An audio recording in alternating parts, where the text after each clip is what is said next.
अस्सलाम वालेकुम नाज़रीन, अल्लाह का कहती हदीस शरीफ में है, रसूल अल्लाह सल्लल्लाहु अलैहि वसल्लम ने फरमाया, इंसान पैदा होने से मरने तक कैदी है।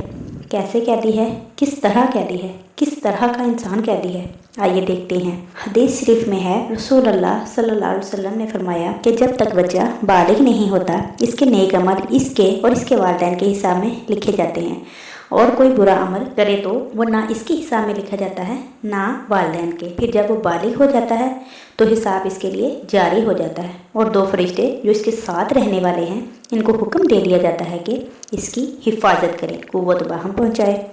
जब हालत इस्लाम में 40 साल की उम्र को पहुँच जाता है तो अल्लाह ताला इसको 3 किस्म की बीमारियों से महफूज कर देते हैं, जुनून, जज़्ब और बर्स से।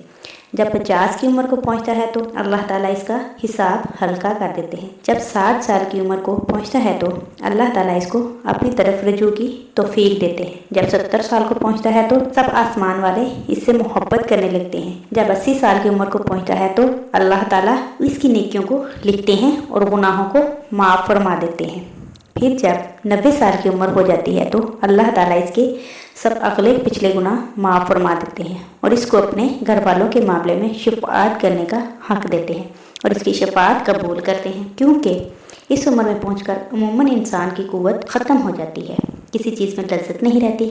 और जब इंसान इंतहाई उम्र को पहुंच जाता है तो इसके तमाम वो नेक अमल नामा अमाल में बराबर लिखे जाते हैं जो वो अपनी सेहत और क़ुव्वत के ज़माने में किया करता है, और अगर इससे कोई गुनाह हो जाता है तो नहीं लिखते। इस तरह नेक इंसान सारी ज़िंदगी अल्लाह की कैद में रहता है।